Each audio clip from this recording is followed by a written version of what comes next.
আর এদিকে মেসি কাণ্ডে পুলিশের দ্বারা নির্ধারিত দিনে হাজিরা দিতেই হবে অরূপ বিশ্বাসকে। ইতিমধ্যে আপনারা জানেন যে মেসি কাণ্ডে তাকে ডেকে পাঠানো হয়েছে, পুলিশ দেখা করতে বলেছে। যাচ্ছেন না কেন, কবে যাবেন, এই প্রশ্ন হাইকোর্টের বিচারপতি সৌগত ভট্টাচার্যের। আপনি রক্ষা কবচ দিলে কালকেই যাব, উত্তরে জানিয়েছেন অরূপ বিশ্বাসের আইনজীবী। 48 ঘন্টা আগে নোটিশ দিয়ে ডাকতে হবে অরূপ বিশ্বাসকে। তদন্ত চলবে, তদন্তের মতো তদন্তে কোনো স্থগিতাদেশ নয়। আদালতের অনুমতি ছাড়া রাজ্য ছাড়তে পারবেন না অরূপ বিশ্বাস, নির্দেশ হাইকোর্টের বিচারপতি সৌগত ভট্টাচার্য।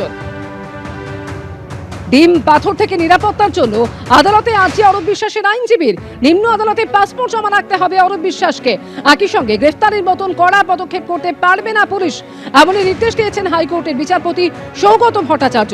মেসি কাণ্ড কেন ঘটলো তা নিয়ে পুলিশকে নিরপেক্ষ তদন্তের নির্দেশ হাইকোর্টের।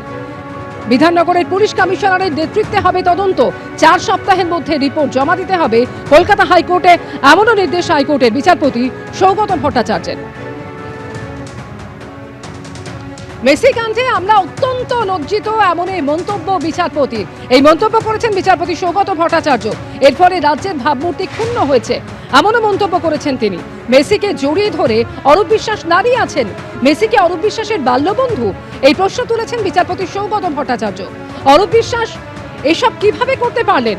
মেসির অত কাছাকাছি অরূপ বিশ্বাস গেলেন কেন? এতে মেসির নিরাপত্তা বিঘ্নিত হয়নি? গোটা দেশের আরো অনেক জায়গায় মেসি গেছেন, কোথাও তো এসব হয়নি। মন্তব্য হাইকোর্টের বিচারপতি সৌগত ভট্টাচার্যের।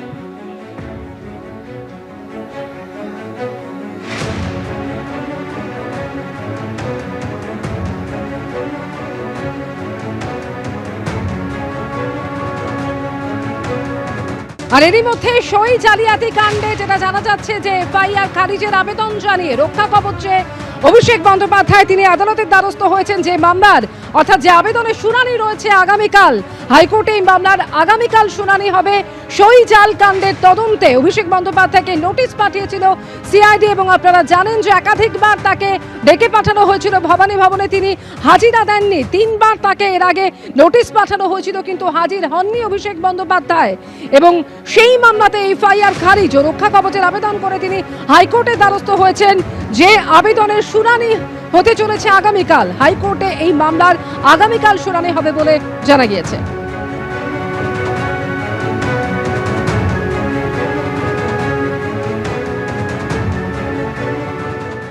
এবিপি আনন্দ, এগিয়ে থাকে, এগিয়ে রাখে।